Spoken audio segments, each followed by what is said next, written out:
こんにちは、皆さん元気ですか？私の名前はジョン・ガブリエルです。ブラジル人です。よろしくお願いします。初めては人生に日本人にビデオをしますね。ごめんなさい、すべてね。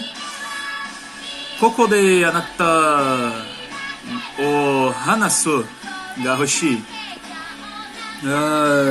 日本の文化が興味があります。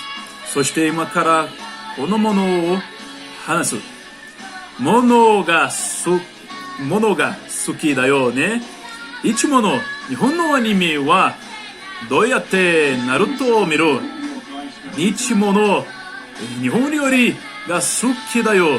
誰か好きではありません。寿司ですね。それはすべてまたね。またしたね。